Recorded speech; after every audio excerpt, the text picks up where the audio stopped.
So people them, just you know what I mean? Newham Generals here, DDoubleE, Footsie, KA, what you say? Newham in the house. Residents. Say where you're from, man. Where you're from? Well, I know man's from Forest Gate anyway, but yeah, just let me know a little bit about what was it like for you, man, growing up there. Even just Newham on a whole is a very eclectic place. It's a big melting pot of all sorts, and you get a lot of immigration there. So from young, man's been used to like other nationalities and stuff. Do you know what I mean? So Newham, you learn about stuff, bro. I remember the first wave of Somalian people that come like to Newham. Yeah. Man was in school like juniors, Yeah. and then you see the other immigrant nationalities that came in over the other years, Albanians and you know what I mean. So and the Portuguese. Yeah, Portuguese. Yeah, all of that. So just growing in the bits, I think you had a wider just outlook on life. I think from GOAT. Do you know what I mean? How about you, Dubs? Bare MCs come from St. Bons. Yeah, a few MCs. You got Sharky Major. Tinchy went there, didn't it? Yeah, Jermaine Defoe. Some ballers went there as well. Yeah. Yeah, a couple ballers. Couple tugs, you get me? Yeah. So there's talent, there's wrongings, there's goodings. Couple millionaires come out of there still. Yeah, man. Bonds, man. Forest Gate, all sorts of people there going to that school. Yeah, that's where I really first started mixing with different people from different countries in my secondary school. Because in the first school, I don't think I really realised nothing in primary. Everything was just kind of just normal. I don't know. I can't really think of having to speak to someone with a different accent. But from secondary school, that's when it was active. Where did music come in? You know what I mean? What was it? What music did you hear that you thought, this is what I want to get involved in? What was it around then? What was popping? Jungle, or was it garage? It was jungle, but there was a little. I think there was a little ragga era. Yeah, I was gonna say massive. There was the instrumental version of a tune. We used to buy a lot of vinyls. A lot of the DJs man knew in the early, they were kind of like bashment DJs even. I think through our parents, that reggae and all of its breakdowns was the first sort of port of call. You come from like a sound system family. Like your dad is deep in, isn't it? Yeah, bruv. So like I grew up with speakers as big as me as a kid in my house, always. So and abnormal bass lines. So that you know that like when you're a kid and your dad's playing this set and it's shaking your whole body, like that was the first thing I wrote a lyric to or ever tried to make was reggae or bashment, like whatever. Yeah, that was the first thing that was my first port of call. My dad's sound system, studio, he produces as well. So the first time I went studio was with my dad, and first experience of that was sick for about an hour till I got bored. You know them ones as a kid, you get taken somewhere, it's the lick for like 10 minutes and then you want to be out. But D, the first time I heard of you was probably like, I can't remember what year it was, but it was like, it must have been like cassette tape recordings from like either some bedroom set or some house rave. You know what I mean? Them times, like Petchy was DJing.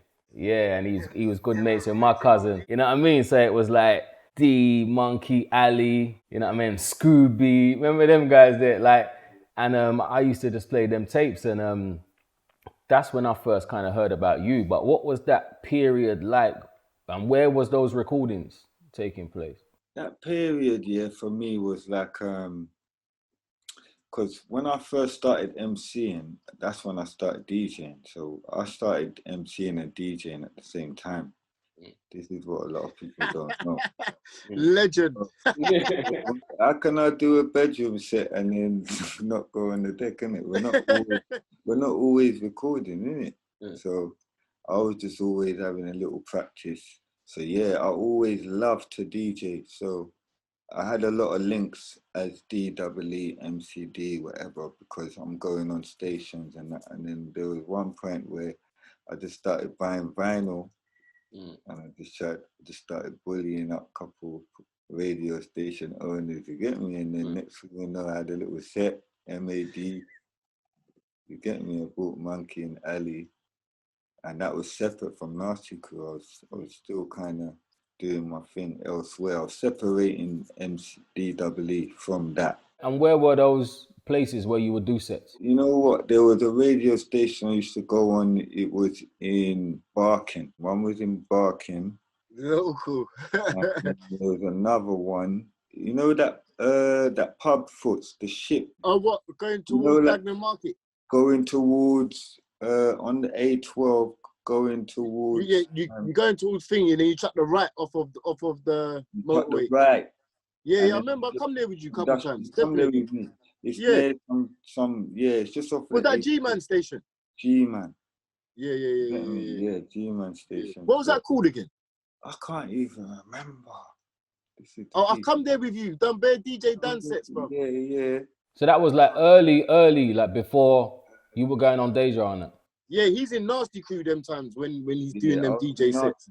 Still. So it's to separate my thing, you get me? But then couple times on the Nasty Crew set, I used to try and mob, you get me? So then we have a little mix towards the end, you get me?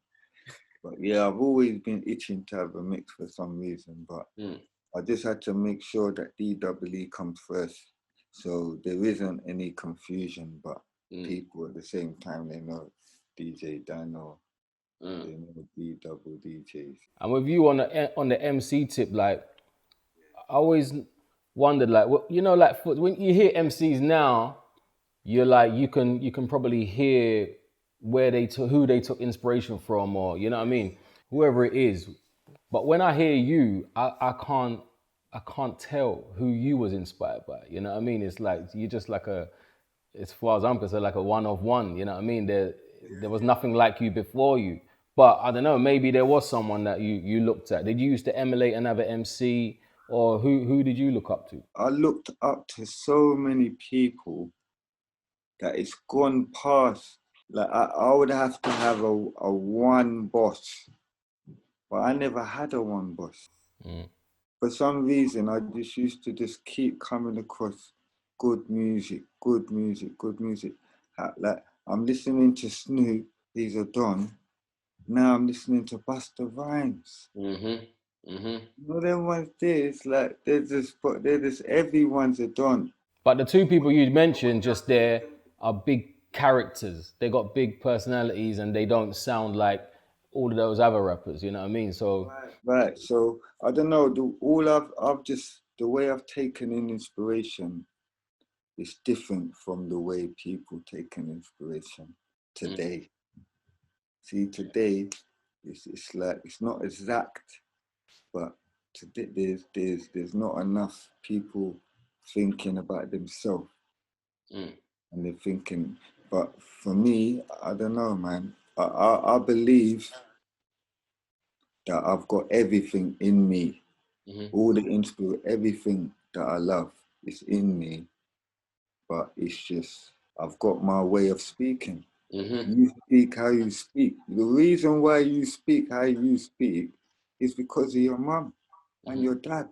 And your brothers might speak like you. Sometimes you might think, right, their two voices are the same. So this is what I think makes an artist, is when you speak in your way. But some people want to speak in a different way. And some people up north want to sound like they're from London. And some people up north speak how they speak, and they're the biggest ones.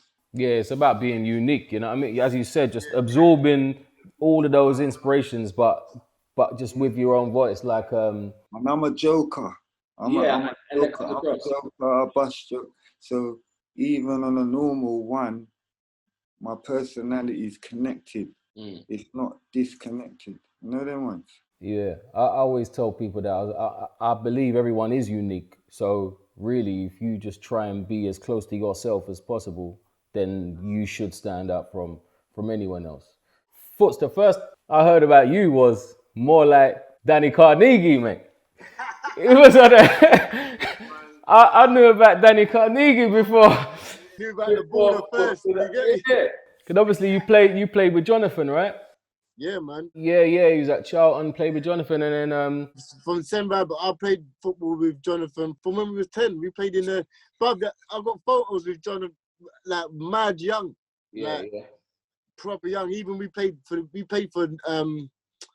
Newham together as well. Yeah. And went and played in some tournaments up north and stuff, like as kids. Like this was years ago. Like played in a tournament in Newcastle and stuff. Like because our dads as well are linked. John's dad used to play for my dad's football team. Mm-hmm. To get me, and that it's so John's known me from when man was dribbling, you know. So yeah, John's like he's like an uncle. So then me and Jonathan, that was the next connection in football. Yeah, that was a whole nother journey in life, even before music. Yeah, I was gonna say, them times, were you still about your music or? Yeah, this is what I always think about this, because slightly I think music was always the calling. Like I was good at sport, but I lost my love for that. My love for music grew. If I went past a certain level, it might have hit me differently. Football, but I don't know. Music was always calling, man. Like I used to stay up late to record jungle sets and stuff. Just it was on me. Like music was super in me still. Like what DJ was it at that time, Foots? Jungle Times. Yeah, Tempo, Papa C, Terror Danger. You get me? Yeah, it's that set. Yeah, bro. Okay. Even Tubby. Do you know that's when man met Tubby? You know. At what age is this? When football and music becoming more? What age is 14 to 16. Okay. The battle was on peak them times. Yeah. I got a similar story. Same with me, man. I used to play ball, but I was really more, more about my music, and that was my passion and what I loved. And sport was just something I was doing just because I was good at it. Kane's trying it. He's trying it. Yeah, I used to. Yeah, no, but What little team as well, team? Yeah, you're my brother. Kane can kick, man. Huh? He can kick. Kane's a baller. He's trying it. He's a baller. I definitely had to concentrate one time marking him. Like, Is it? Okay. Yeah. We used to have a knock about the man then, but now Kane can kick ball, bro. Who did you play for Sunday League, Kane? Sunday I was Rip Away. Rip away the enemy. See, look. Rip Away. Yeah. Yeah. And you were Simrab, innit? And then there was Abbey Raiders as well. Yeah. They're only one of the other good sides in the borough. Yeah. Rip away other than Senrab. So yeah, that's Dubs is a basketball man. He don't know nothing about this conversation. Yeah. They're on a basketball team.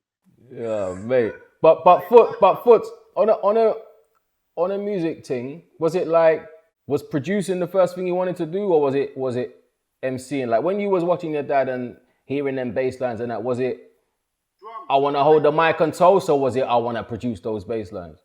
Yeah, I don't know. I wanted a sound system first, just to be like my dad, just like speakers and that. I had bashment lyrics as a kid. That was my first thing. I think lyrics came first. Beats came later. Like I went through jungle not wanting to build a jungle beat. I just wanted to MC. Okay, got you. I don't know. I don't want to say I didn't want to. I didn't want to, because if I did, I would have like made my way towards that. Do you know what I mean? So it was just because there was man that was building at the time as youngsters. Guys like Terror was making jungle when we were kids, like, and had tunes in the field of like jungle. He had couple tunes in there. I respected that so much, because that was like he was thinking different, but he was an MC, so that was his calling a bit earlier. Do you know what I mean? Okay. I started producing when I linked this guy, and then like he was like our engineer, and I felt like it was just getting in the way. I never came away happy with the tune we built. I was always like, nah, there's something else. And then that's where that all came from, like getting a computer and all of that. So that was a bit later. Okay. Dubs, do you remember anywhere like locally where you would go and MC? Like was it youth clubs and things like that? Yeah, I used to have a lot of guys around with decks, man. I had a lot of guys around with decks. So I had a lot of places to go, man. And I kept that up for a long time. until I met you in one of them rooms. You get me? I know. Yeah, you come right. We done a set at mine once. I think you was DJing though, and then we used to go Gingers, right? Yeah. Yeah, we used to go Gingers in East Ham. And I'll never forget, that's probably the first time I met you. Like, when man pulled up in a Golf, you had the box, like it was immaculate right angle, as it always is. I was like, oh shit, this is fucking MCD. This is, The fun of mine. yeah, I did for the what? And I had one tape of you, and you was on a tape, and you were just like, "Old time, all the motorbike jacket crew without no bike." Yeah. And I was like, I said, that's it. I'm walking about with helmet and no bike. What's going on here, bro? This don't make sense, bro. It was a look one time, innit? It was a look. The helmet's on the head. You know the head one foot. It's on the Yeah, head. yeah, it's touching back there. You walk through Stratty, but there's no reason. You get me? Oh my god. I have to find them for now. Talk a little bit. I want to get into like how you connected, but I know obviously we was in a crew together, a nasty crew, but just like both of you talk about some of the places that I'm thinking like EQ and Rex and Deja, and just to have all of those things in East London, you know what I mean? And that those were the places we can go to express ourselves. Like, how important was that for you two? There was a few places you could go and touch Mike, and they was in like other ends, still in Newham, but it weren't your ends. Like Forest Gate Youth Centre was a spot. Yeah, that was a spot. There was another one on the end of Water Lane. Yeah, that was Vicarage Lane, that one. Vicarage Lane, sorry, that's it. Yeah, Vicarage Lane. That little team's go up the stairs. Right. And the Manor Park one. Manor Park, I was going to get to that. Spiral in there. Spiral, Little Ilford, yeah, you get me. So all of that, it's all local, like super local. And then plus we live around the corner from each other, literally on the block. So. And have you always known each other? This is it. I've seen Double for years. Like we used to hail each other up, but my brothers were DDoubleE fans before.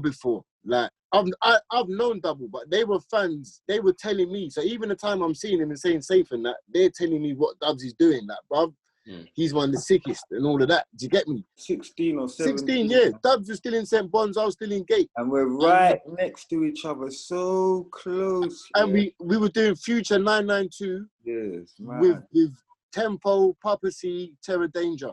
I remember doing a set with Double 11 till 1 on a Sunday, thinking like we're warring Brocky and Deck.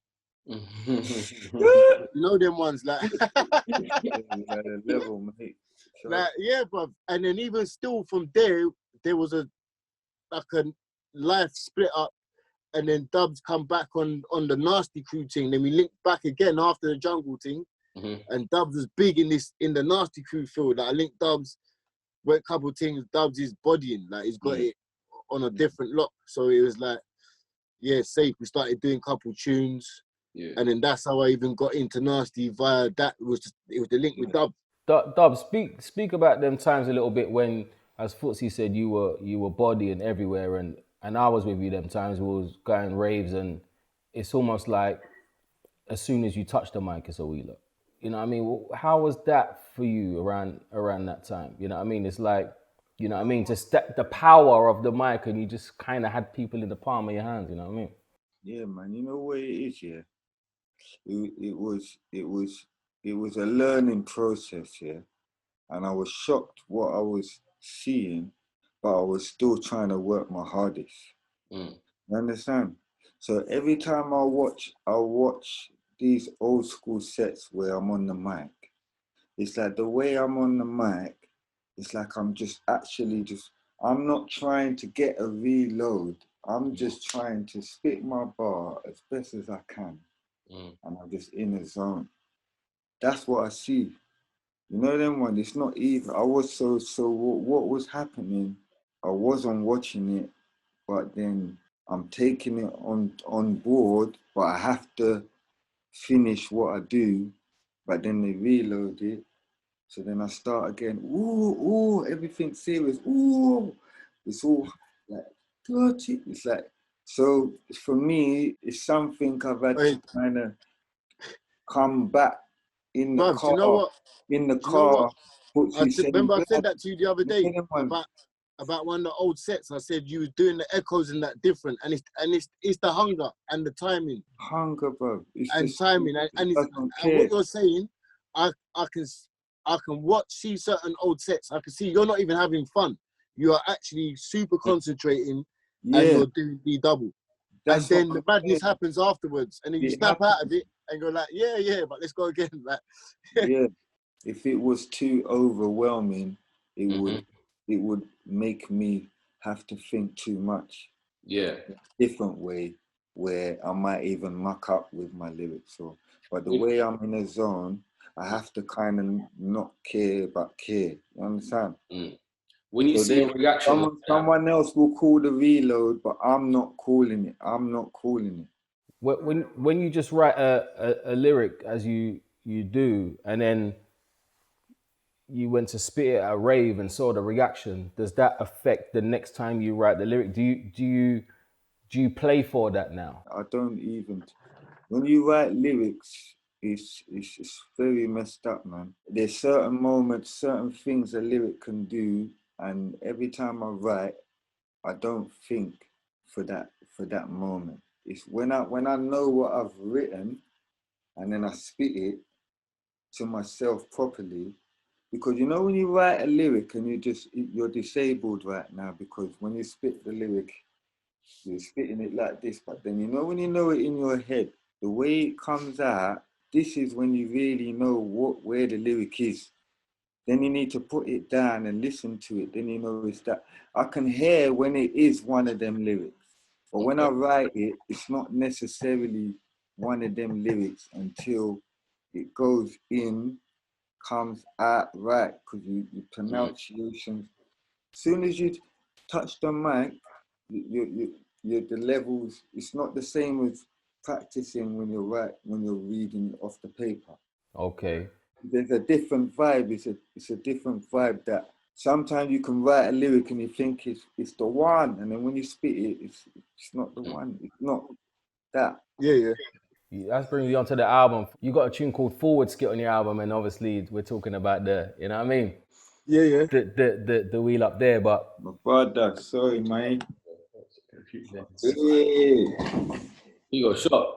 What? If I've got the Give me the bottle of red wine on the side, right by the window there, please. And a glass, please.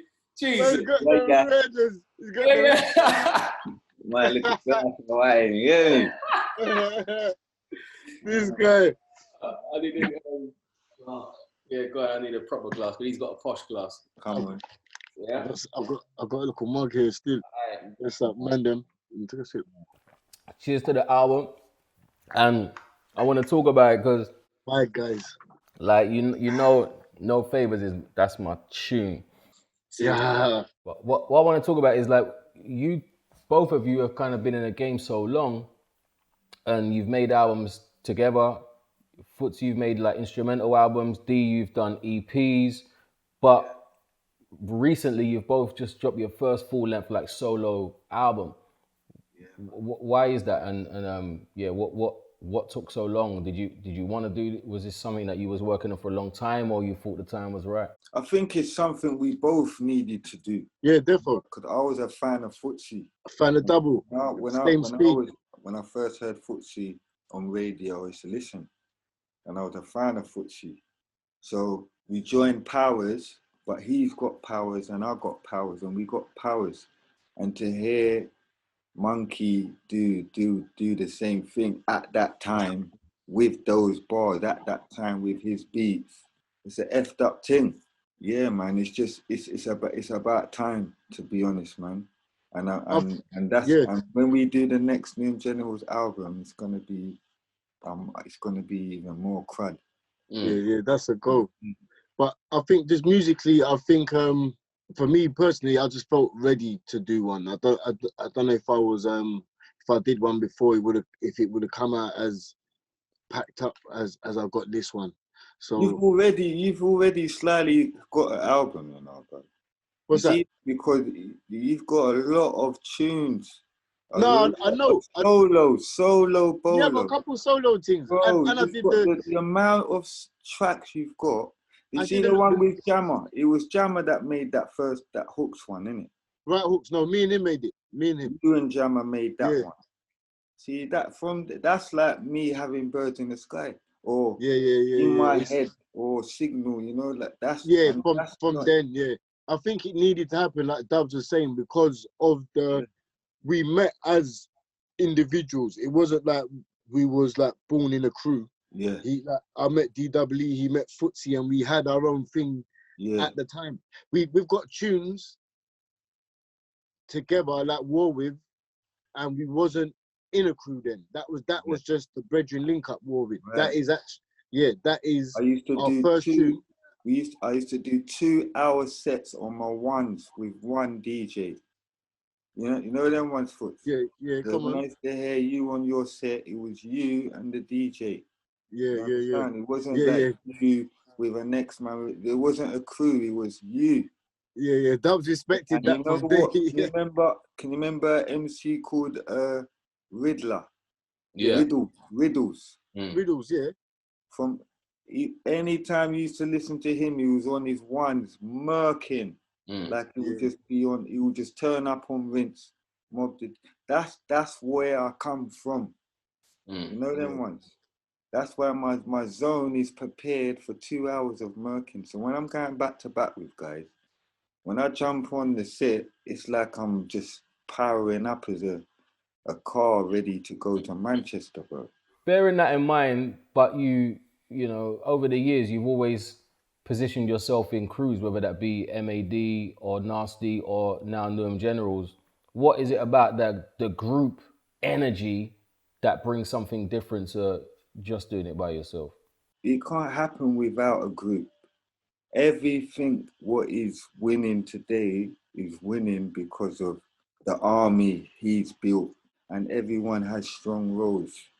Yeah, that's how you win, innit? And this is it, man. So I suppose you're always in a crew. Yeah, you have to. Like you've got the maddest crew, Kane. Like your crew's sick. Trust me. Yeah, I know what you mean, because even though I make solo albums, even with the last time I done it, it really felt like a group effort because, you know, it was just 3 of us in the studio making that from start to finish. And then when you're going to perform it, it's like the same people again with more, and it just really feels like a family, and just you feel powerful together. Even though it's yours, you know you did that together. Like it's like, this is, we mashed the works, you know what I mean? You feel it. Man.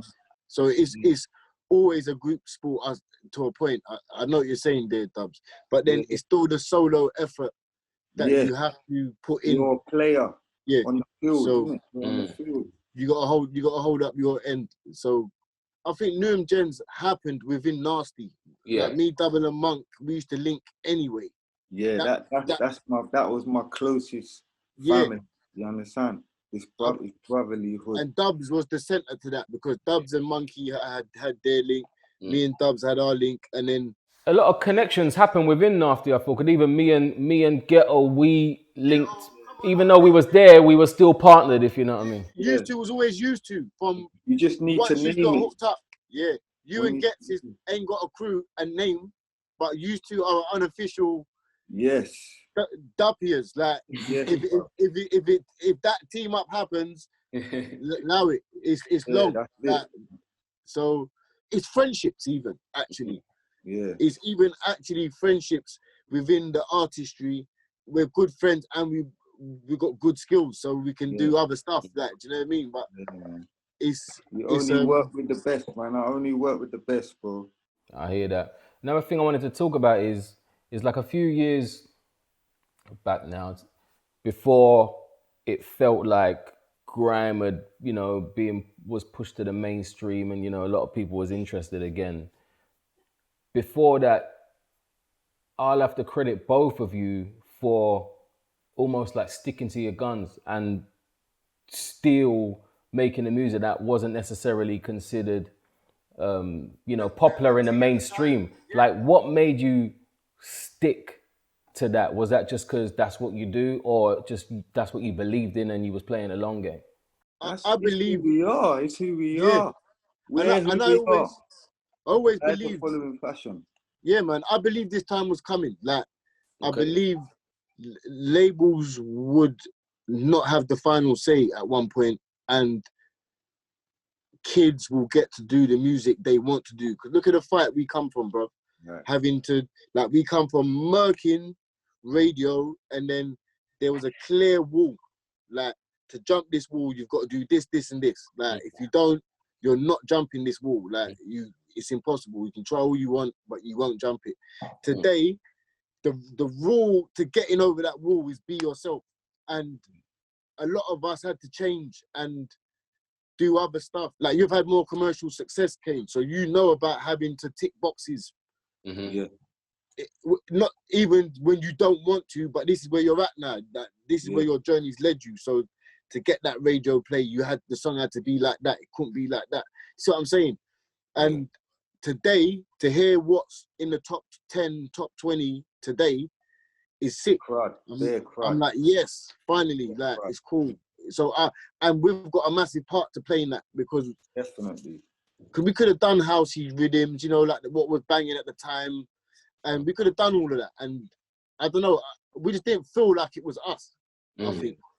But and when we linked up, that wasn't we'd rather do a jungle rhythm than, like, that would be us doing something different then, or a proper, like, baseline 4/4 rhythm, and like we branched out, but it was still the thing though. Like, do you know what I mean? Like, I think it was important that we did that, and I think today it still holds weight that we did that. It definitely commands respect, and like massive respect for me. I want to speak to you both about like the independence, and you know what I mean, it's probably comes from not being given anything, so you have to just do it yourself. But I want to talk about the independence. Foots, I know you would put on your own rave, you know what I mean, and things like that, and you've probably grown up seeing your dad build his own system and put on his own dance.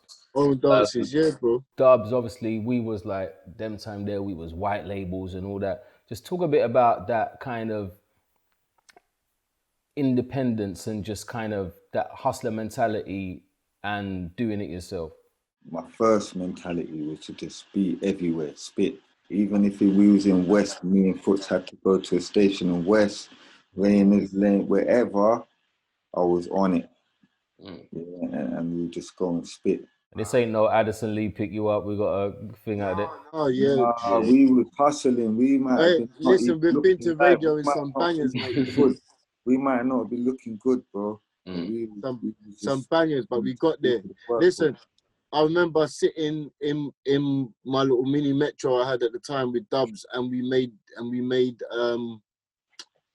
up War With in the car, like, and even that same day we was in Plasto, and we like pulled up at a traffic light. Some youths was on the bus, DDoubleE, like they was at the window, man, in this little metro, cause not balling, like, definitely not balling. We didn't care. But then if anyone tried it, we was on this thing as well. Yeah. That's the deepest thing. We was on it, man. So listen, but I remember making up War With, and then saying it 2 weeks later with Double in Palace Pavilion. Like, made it up in that same week, went on radio, said it on the Nasty set. That weekend we played Palace Pavilion, got a reload. Like, I couldn't believe it. And I know that was normal for Dubs at the time, but in my head I was like, bruv, we literally made this up 7 days ago. Wow. Like, in the car. So that's when I learned about the power of pushing and going radio and the power of Double, and how tuned in people are to Double. Because I was like, bro, we said that the other day, bro. How is this happening? That's amazing. And you talk about people tuned into Double, like what's mad for me is like, I see like my fucking niece and like my cousin Rachel, you probably see it, like her little girl. I don't know if I've ever sent you this before, but she watches your Where Do We Come From? Where do we come? You know what I mean? And she's like doing the whole lyrics, but you know, she didn't grow up with you obviously like I did, so we have a different kind of affection for you. But just literally, kids are just like you know what I mean, drawn to your kind of way of expressing, or you know what I mean, some kind of musicality. I don't know if it's the character element, I don't know if it's the echoes or what it is, but it's like it feels like you just kind of, you know, cross generation. Is that something you try to do, or is that just something that happens? To cross generations is not something you should be trying to do. It's knowledge. Music is knowledge, and it's crossing time of music. You've been involved in that, and it's just because where you are, how you've matured, and I think that's where it comes. It's to Do you do know with what? you more than the music, and that's Yeah, so I'm up to date because like I know what's banging today in music. Some people they're just stuck in the zone, stuck somewhere, and all they know is what they know. And just to be up to date in music is triggering something in your brain that will make you be more up to date. It's natural, and this is way before now. And it doesn't mean you're following fashion. It just means, furthermore, the more time goes on, I'm going backwards, and I feel like the future is like the future's going my way, but I'm going backwards. I'm trying to chill out. I'm trying to relax. I'm trying to chill on the beach and listen to one of my tunes. You know, there was there. And I've always had that zone. It's just that.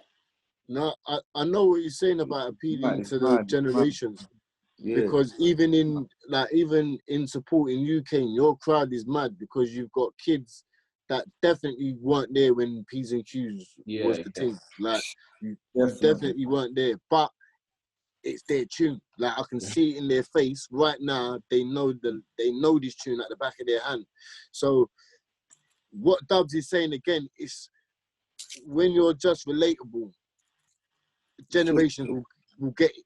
Like it's I think it's one Just of them that. things that like I know you don't try to relate. You just try to make the best song you can. And I think the better artists stay relatable. Some guys have a time or a period or a tune where they got it right on that tune. Do you know what I mean?